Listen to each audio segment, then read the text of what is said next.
ఇప్పుడే అందిన వార్త.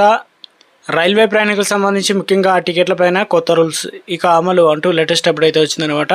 సో ఆ వివరాలు ఏంటనేది కూడా వీడియోలో తెలుసుకుందాం. వీడియో చివరి వరకు చూడండి, అర్థమవుతుంది. మరోసారి ఛానల్ వస్తే తప్పకుండా సబ్స్క్రైబ్ చేసుకోండి. చూస్తున్నారు కానీ లైక్ చేయడం మర్చిపోతున్నారని వెంటనే లైక్ చేయండి. వివరాలకైతే వెళ్ళిపోదామండి. రిజర్వేషన్ విధానానికి సంబంధించి ఇండియన్ రైల్వే బోర్డు మరొక కీలక నిర్ణయం అయితే తీసుకున్నట్లు మనకు సమాచారం అయితే అందిస్తున్నారండి. సో ముఖ్యంగా సాధారణ రిజర్వేషన్ల టికెట్లకు ఆధార్ అథెంటికేషన్ అనేది తప్పనిసరి అయితే చేయడం జరిగింది.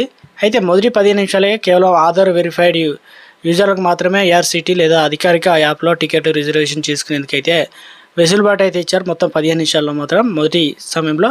అయితే ప్రస్తుతం ఈ తాత్కాలిక బుకింగ్ విధానంలో అమల్లో ఉంది. అయితే మనకు వచ్చే నెల అక్టోబరు నుంచి సాధారణంగా ఇవన్నీ కూడా తాత్కాలిక టికెట్తో పాటు రిజర్వేషన్లు కూడా సేమ్ ఇదే రూల్ అనేది వర్తిస్తుందన్నమాట. సో ఎందుకు చేస్తున్నారు ఏందని చూసినట్లయితే ముఖ్యంగా ఏదైనా ట్రైన్కి ప్రస్తుతం 60 రోజుల ముందు టికెట్ కనుక రిజర్వేషన్ చేసుకునేందుకు సౌలభ్యం అయితే ఉంది. కానీ తాత్కాలిక టికెట్ మాదిరిగానే టికెట్ బుకింగ్ ప్రారంభంలో వెంటనే అక్రమార్కులు సాఫ్ట్వేర్ సాయంతో టికెట్ని అయితే బుక్ చేస్తున్నారనమాట. సో దీనివల్ల సాధారణ ప్రయాణికులకు కూడా నష్టపోతున్నారు.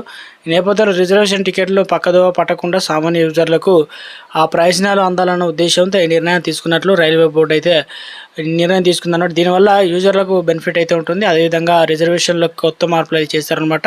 ఈ మేరకు అన్ని సీట్లు అనేది ఎక్కువ మొత్తంలో లభిస్తాయి అనమాట. ఇక ఈ మేరకు అన్ని జోనల్ కార్యాలయాలకు సమాచారం ఇచ్చింది. రైల్వే రిజర్వేషన్ కౌంటర్కు టికెట్ బుకింగ్ సమయాల్లో ఎటువంటి మార్పులు అయితే ఉండవని చెప్పేసి క్లియర్గా మనకు అప్డేట్ అయితే ఇచ్చిందనమాట. తాత్కాలిక బుకింగ్ టికెట్ ఏ రకంగా ఉంటుందో అదేవిధంగా రిజర్వేషన్లో కూడా సేమ్ యాజ్ ఇట్ ఈస్గా రూల్స్ అనేది వర్తిస్తాయన్నమాట. సో దీనివల్ల ఇక సామాన్య ప్రయోజనానికి అదేవిధంగా ప్రయాణికులకైతే గుడ్ న్యూస్ అని చెప్తున్నారన్నమాట. ఇవన్నీ కూడా కొత్త మార్పులు అండి. ఇవన్నీ కూడా మనకు అక్టోబర్ 1 నుంచి అయితే మారున్నాయన్నమాట.